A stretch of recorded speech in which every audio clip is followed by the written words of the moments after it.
Hola. ¿Alguien quiere un café?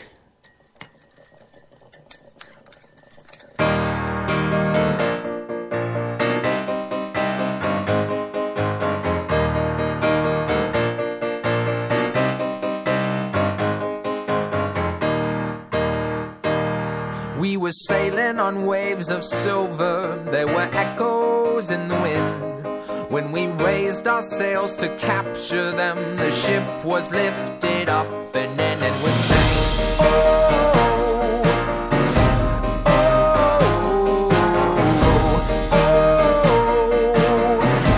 oh. Now the country that we came from, they play silver melodies, and the kings and queens all write their dreams on silver pages we would read and we sing. Oh. La cafetera de radiocable.com con Fernando Berlín.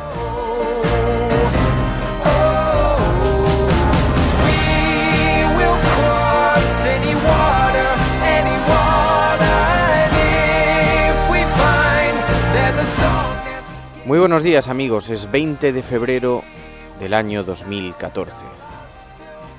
Cuaderno de bitácora.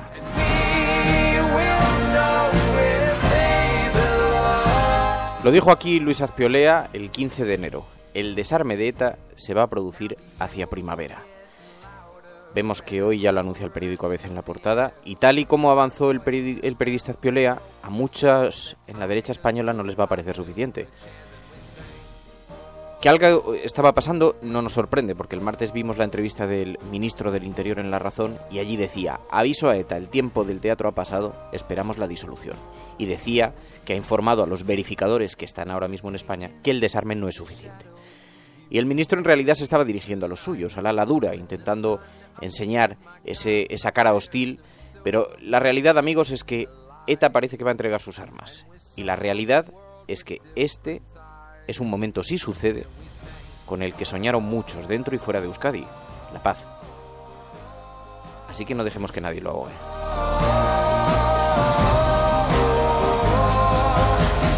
Por otra parte, lo que está ocurriendo no es nuevo, porque en mayo del año 97, cuando Tony Blair gana las elecciones con un gran triunfo electoral, a los pocos meses el primer ministro británico renunció a que fuera imprescindible para negociar con el Sinn Féin que el IRA entregase las armas. Y en octubre del año 2001, el IRA inició la destrucción de su arsenal, que terminó en septiembre de 2005. Llevó 4 años. La cuestión es, ¿tiene capacidad Rajoy para negociar algo con ese ala tan dura del partido? Lo veremos. Hoy hablaremos con Pachi López, aunque intentaremos no pisar mucho este terreno, porque hasta que el hecho no se produzca, de verdad, solamente es una noticia en el periódico ABC. Pero si estás escuchando esto, eres la resistencia y no estás solo.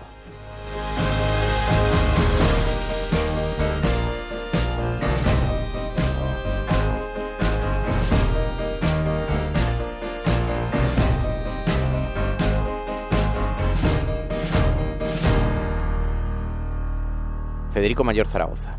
Si uno mira quién tiene el poder mediático en el mundo, pues son unas 6 o 7 personas las que dominan de una manera enorme todo lo que es no solo la información sesgada, que esta es otra cosa de la que tendríamos que empezar a protestar. Cuando uno hoy ve en un kiosco los periódicos que nos ofrecen a los españoles, estoy hablando de Madrid, y uno dice, pero ¿cómo puede ser?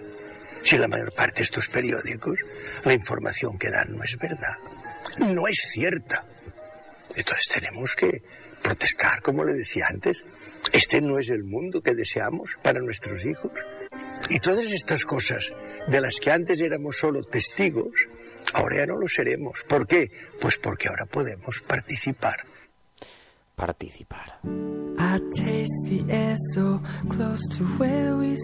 Y ya veo que se están incorporando en Twitter numerosas personas. José Manuel Martínez dice: buenos días, comandante Berlín.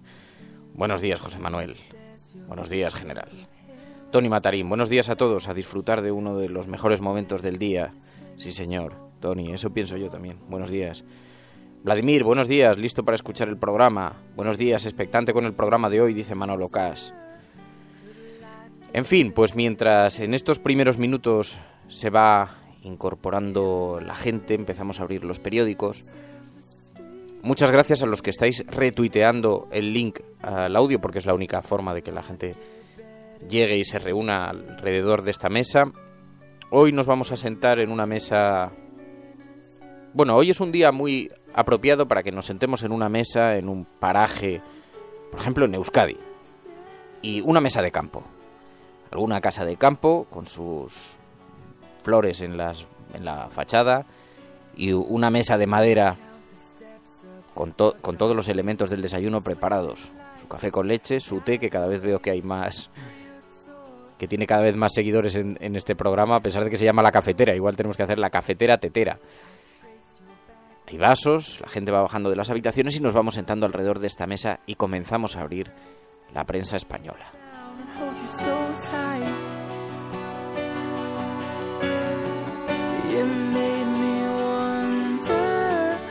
Porque la primavera está encima, amigos, y a pesar de todo, a pesar de que la primavera es un tiempo de buenas... Bueno, pues de cierto apogeo y siempre va terminando el invierno y empiezan a escucharse ya los pájaros y, bueno, aparece el optimismo en nuestras vidas, o debería parecer, pero lo cierto es que mirando las portadas de los periódicos es tan difícil ser optimista ahora mismo, porque es que da igual el lugar del mundo en el que pongas el foco, que tienes alguna crisis y además violenta desatada. Estoy viendo la portada del periódico El País. Dice, el presidente ucranio recurre al ejército para sofocar la revuelta. Y de nuevo, en El País, una foto casi apocalíptica de estas, ayer la definía alguien en Twitter como bíblica, con una enorme fila de policías pertrechados con escudos, armados hasta los dientes, en un escenario completamente desolado, con columnas de humo saliendo, en estas plazas además tan grandilocuentes de Ucrania. Y dice, Yanukovych alega un complot terrorista para movilizar las tropas, destituido el máximo jefe militar por oponerse a la operación. La verdad es que sacar a las tropas... Antes decíamos que estábamos en la antesala de una guerra civil, pero sacar a las tropas abre una nueva puerta, ¿no? Y deja la antesala para pasar a la sala de la guerra civil. Bueno, también dice, la Guardia Civil ocultó en sus informes los disparos a inmigrantes en el agua. Ayer aparecieron nuevos vídeos. Han pasado 15 días y el director de la Guardia Civil sigue todavía sin dimitir. Cada vez aparecen informaciones que contradicen ya no solo la versión del director de la Guardia Civil, sino la versión que dio el propio ministro. Ahora han aparecido imágenes en las que se ve a los policías utilizando material antidisturbio desde las barcas. Esto se había negado, incluso lo había negado el ministro. Según decía, nunca se disparó desde el agua. Bueno, pues ya hay imágenes que proyectó ayer, que mostró ayer 4 Televisión, que de nuevo contradicen la versión del ministro. Si esto no es razón suficiente para que caiga ya no el director de la Guardia Civil, sino para que tenga consecuencias más arriba, que alguien venga y me lo diga. También el periódico El País dice, Rajoy abre la vía al supuesto de malformación en la ley del aborto, que va a ser el consuelo de los tontos, porque la ley del aborto es completamente absurda, ¿no? Este era probablemente uno de los peores capítulos, pero no es el único. El hecho de obligar a una mujer a hacer ese periplo entre psiquiatras, para que además interpreta, ya presupone que necesitar, desear, querer, verse conducida o elegir abortar es un problema psiquiátrico, cuando te está colocando ante 2 psiquiatras, ¿no? Así que todo el diseño de esa ley es nefasto y no puede ser que un regalo aparentemente como el de la malformación calme las exigencias que tenemos algunos sobre el gobierno para que retire completamente esa ley, ¿no? Pero en eso parece que está ahora mismo la cosa.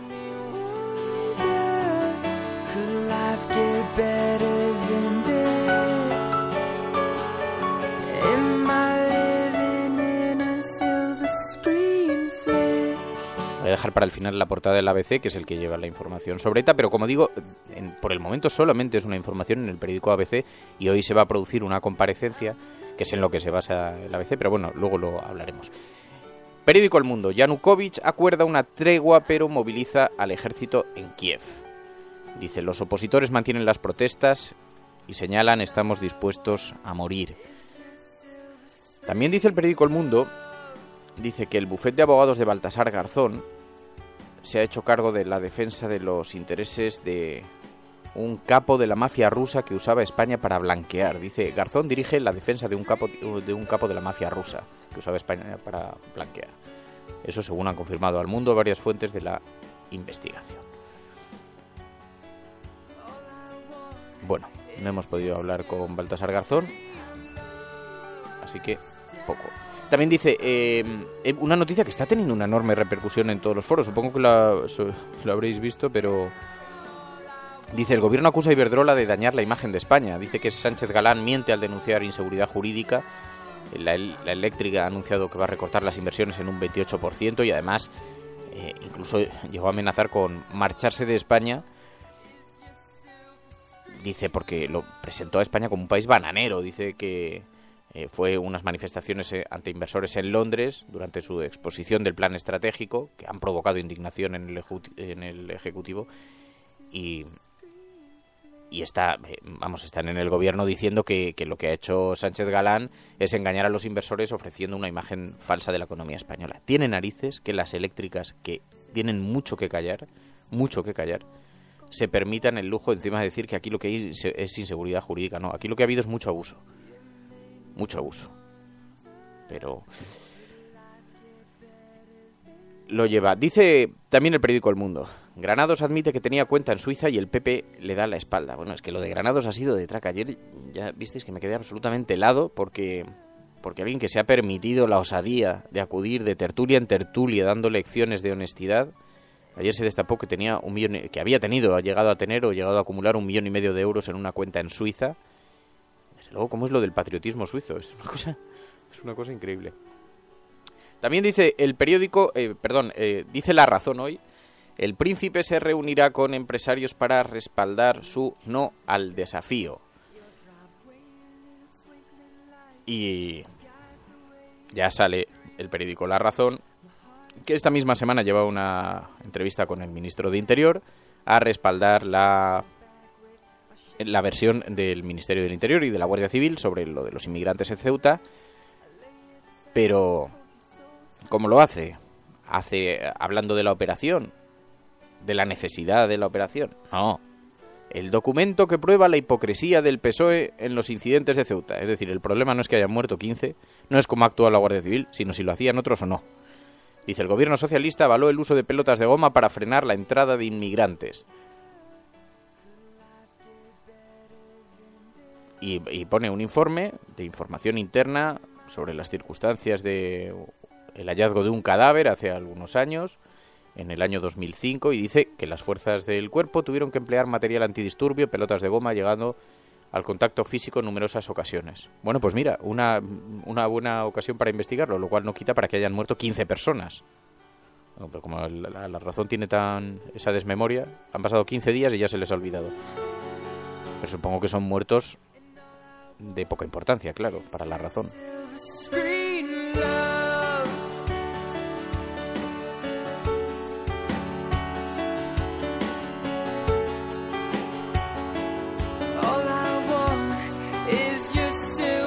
Dice Vladimir en Twitter, dice, es que las eléctricas, al hilo de esa noticia que leíamos de Iberdrola, dice, las eléctricas lo único que dicen es, o me dejas robar tranquilo o me voy del país. Desde luego la amenaza ha sonado tal cual, Vladimir.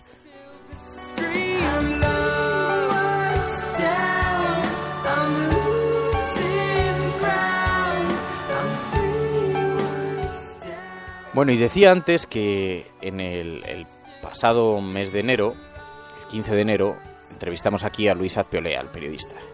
Y os acordáis lo que dijo. Queda el desarme, que yo creo que se va a producir casi en semanas, más que meses. Yo creo que para antes de las europeas, yo creo que antes de la campaña de las europeas habrá desarme. Yo creo que con eso prácticamente está cerrado el ciclo, porque el desarme, eso habrá que matizarlo en su momento, el desarme va a conllevar la desaparición de todas las estructuras militares, entre comillas, de ETA, pero claro, disolución de la sigla como tal no va a haber. Lo que va a haber es una disolución de las estructuras militares. Y eso yo creo que lo vamos a ver, según la información que yo tengo, lo vamos a ver antes de la primavera o al hilo de la primavera. Pues exactamente tal y como vaticinó, hoy el ABC dice en portada: ETA prepara una farsa con el desarme. La banda terrorista exigirá mañana en Bilbao hacer la entrega de las armas en un país neutral a cambio de impunidad. Y es que mañana visitan nuestro país y hay una comparecencia, una rueda de prensa sin preguntas, hay una comparecencia de los verificadores internacionales. Como sabéis, bien, bueno, hay una comparecencia donde se van a explicar los detalles de cómo va evolucionando el proceso de paz, ¿no? Y entonces allí parece que se va a anunciar la entrega de las armas y los condicionantes, que como digo son relativamente similares a los que se vivieron con el IRA. Y es la Comisión Internacional de Verificación, que celebra mañana una reunión en Bilbao. Bueno, pues esto va a servir, tal y como avanzó Luis Azpiole aquí, va a servir a una cierta derecha de este país para decir que eso es insuficiente, que ETA sigue allí, ¿no? Pero yo creo que sin duda es una noticia que sí se produce, porque de momento solo es una noticia y por lo tanto no voy a entrar mucho más al detalle, pero sí se produce.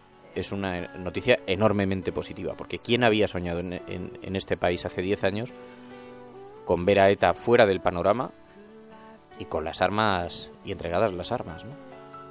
Pero luego paralelamente están sucediendo cosas mucho más relevantes en Euskadi, porque hoy mismo hay una comparecencia por la que le preguntaremos a Patxi López, en la que se va a hablar de un nuevo estatus de relación entre Euskadi y España, y en el que ya seguramente los grupos más nacionalistas van a dejar caer el derecho a la consulta. Y esto se va a debatir hoy en el Parlamento, porque ETA ya está de salida, pero ahora empieza el debate sobre qué pasa después, y si se sigue el modelo catalán o no, si esto ya están escarmentados por el Plan Ibarretxe, y todo esto se va a debatir hoy. Y esto es realmente relevante, porque el otro ya es anecdótico, con un proceso de paz iniciado y parece que consolidado, ¿no? Aparentemente, por lo menos.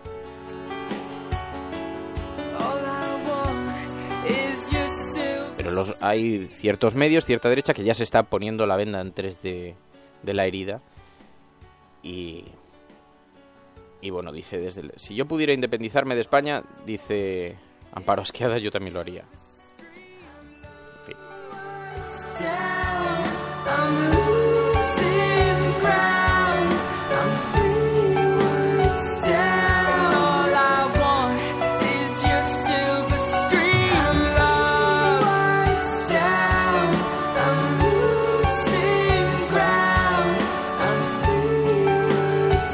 Hoy os veo muy calmados en Twitter, no veo grandes comentarios. Es verdad que la música se presta bastante a la relajación. Pero mira, Hanna Muyor acaba de retuitear que estamos en directo. Eso hacedlo, lo necesitamos. Esto es una petición y es una necesidad.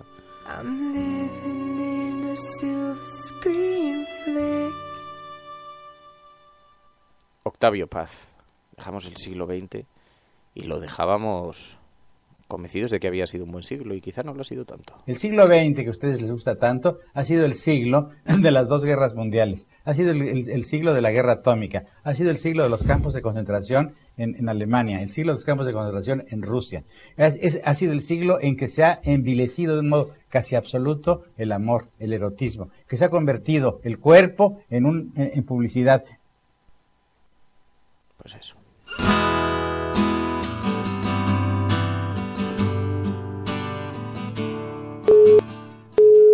Sí.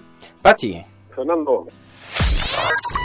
La cafetera de radiocable.com.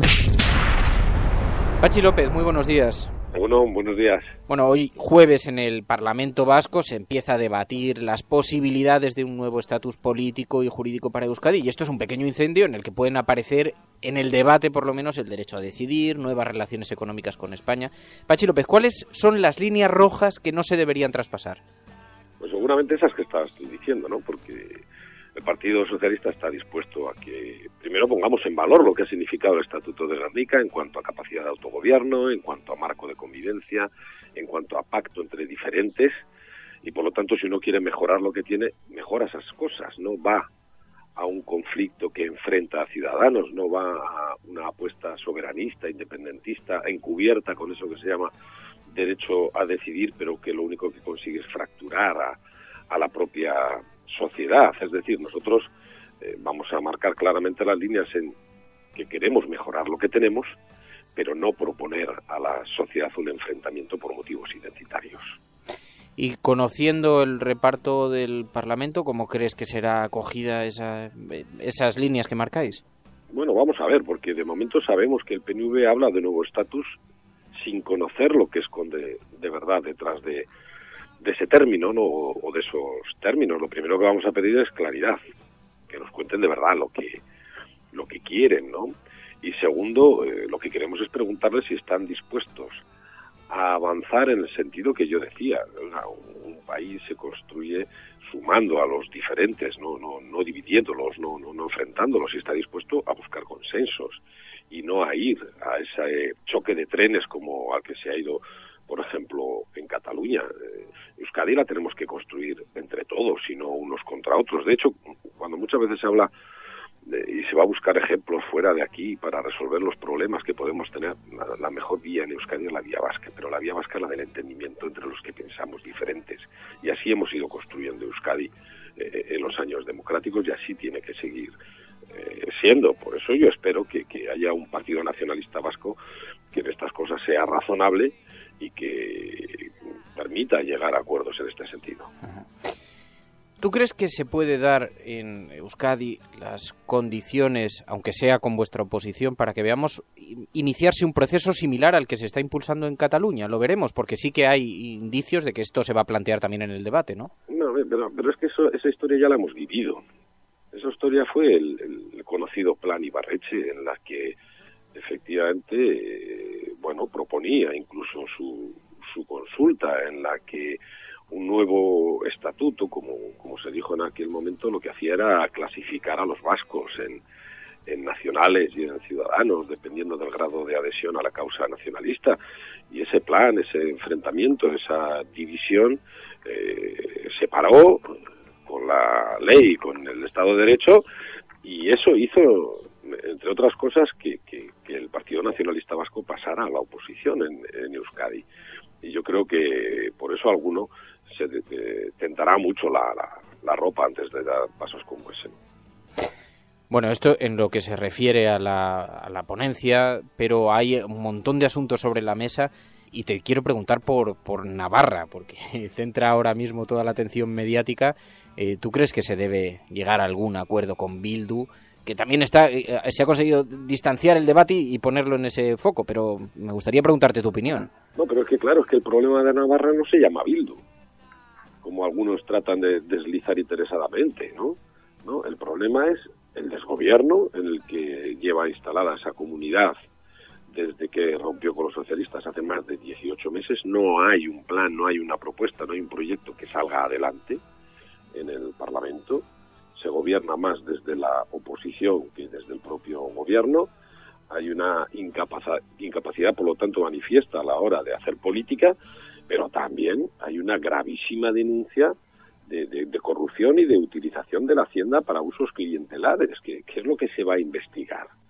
Y por lo tanto Bildu no puede ser la coartada para prolongar esta situación, para tapar este desgobierno o para tapar la corrupción. Me parecería una irresponsabilidad absoluta. El Partido Socialista lo que ha dicho es que como se demuestre que efectivamente se ha jugado con la hacienda de esta manera, no puede permitir un minuto más del gobierno que ha permitido esto, ¿no? Y que por lo tanto presentará una moción de censura, pero la presentará el Partido Socialista, no Bildu, y por lo tanto no debiéramos desviar la atención sobre este asunto. Pero bueno, no te sorprendo, es evidente que el foco mediático se ha colocado ahí, se ha trasladado el debate y está colocado en otro lado, ¿no? Ya, pero no me sorprende porque conozco la intencionalidad. Ahora lo que me parece es de un fariseísmo absoluto. Yo podría relatar, pues seguramente más de 50 ocasiones en el que Bildu ha votado con el PP o el PP con Bildu. Por cierto, en algunos sitios no poco importantes, como el Ayuntamiento de Vitoria, gobernado con el PP se ha apoyado en Bildu para sacar adelante sus proyectos porque no tenía ningún otro apoyo para hacerlo.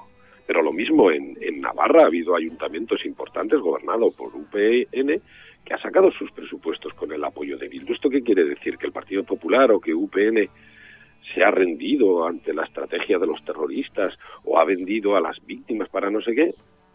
No, es que no se puede utilizar estas dos varas de medir dependiendo si lo hace el Partido Popular todo está bien, si lo hace el Partido Socialista es que somos una especie de traidores irresponsables. O sea, no. Nosotros lo que queremos es que en Navarra se gobierne y que en Navarra no haya corrupción, punto. Sospecho entonces que si estuvieras tú al frente del PSN irías adelante con esa moción de censura, incluso con Bildu. No, incluso con Bildu no. Iría con el Partido Socialista, y es verdad que necesitamos una firma más, que puede ser de Izquierda Unida, que puede ser de Groabay, y yo me presentaría. Otra cosa es que Bildu votara. Bueno, pues esto es lo que sucede en un sistema democrático. No habíamos dicho todos que hicieran política y que no utilizaran la violencia y las balas. Bueno, pues están en política. Yo no busco la coincidencia con ellos, yo no busco el acuerdo con ellos. Yo estoy defendiendo una posición que me parece absolutamente legítima y razonable en Navarra. Y por supuesto que seguiría adelante. Déjame que te pregunte por otra cosa, porque ahora se introduce también en la agenda, ya por último, pero la Audiencia Nacional va a investigar a ETA por crímenes de lesa humanidad. Gómez Bermúdez ha abierto un procedimiento tras la denuncia que presentaron las víctimas del terrorismo. Me gustaría pedirte una valoración sobre esto. Bueno, lo que pasa es que últimamente ya no solo este asunto, ¿no?, sino que llevamos unas cuantas semanas que estamos convirtiendo esto en Euskadi y en el conjunto de España casi como el epicentro del debate político, ¿no? Cuando este asunto lo que requiere, una vez que la banda terrorista anunció el cese de la actividad de violencia, es hacer todo lo posible para que desaparezca definitivamente de nuestras vidas y para que en la sociedad vasca instalemos la memoria que se necesita para construir una convivencia entre todos y una concordia que tenga muy en cuenta lo que ha pasado en este país. Y ahí estamos mezclando absolutamente todo, la política penitenciaria, un posible desarme, esta cuestión de genocidios, y este asunto lo que necesita es bastante responsabilidad, necesita firmeza democrática, por supuesto, y necesita mesura en las propuestas si de verdad queremos contribuir a la desaparición de ETA y si de verdad queremos contribuir a la convivencia y a la concordia en el País Vasco, y no utilizar este asunto como a veces tengo la sensación que se usa para hacer política partidaria y para contentar cada uno a los más extremos de los suyos, ¿no? Y lo único que se provoca es el conflicto permanente con un asunto que no debiera de ser conflictivo porque todos debiéramos de remar en la misma dirección. Pues Pachi López, muchísimas gracias, muy buenos días y muy buena suerte. Gracias a ti. La cafetera de radiocable.com. La alternativa al neoliberalismo se llama conciencia.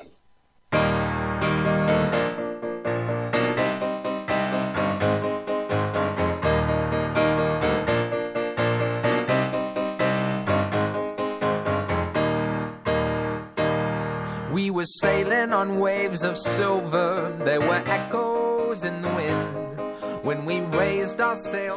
Y así vamos llegando al final del programa, al tramo final, a los últimos minutos, los últimos segundos. Pero alguien me estaba acusando ahora en Twitter y decía, oye, el programa está un poco serio. Y a veces hay que ponerse, hay asuntos que son más serios y otras veces, pues, ayer fue un día un poco más desfasado, no lo vamos a negar. Pero en todo caso, bueno, también tengo que dar cuenta de algunos mensajes que habían llegado a esta cuenta de Twitter. Decía Chipirone, podías hacer una mención a aquellos que están exiliados en España, que son de otros países, vamos, a los inmigrantes. Por supuesto, esta es vuestra mesa, este es vuestro café, esta es vuestra cafetera. Y también Atamán decía, podrías hacer una mención en la cafetera a todos los que escuchamos desde el exilio. Un fuerte abrazo, Atamán. Por supuesto, si estás escuchando esto, también formas parte de la resistencia.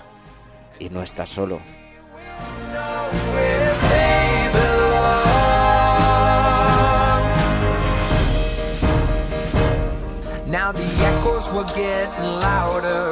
Cualquier sistema que montéis sin nosotros será derribado.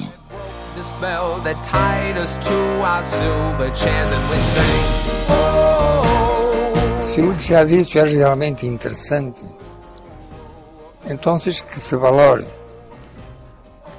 não como uma espécie de palavra de Deus, mas sencillamente como uma palavra de um ser humano preocupado com o ser humano. When the sun appeared, my God, my fears of silver melted in the light, and we saw the world with different eyes, and we sang, oh.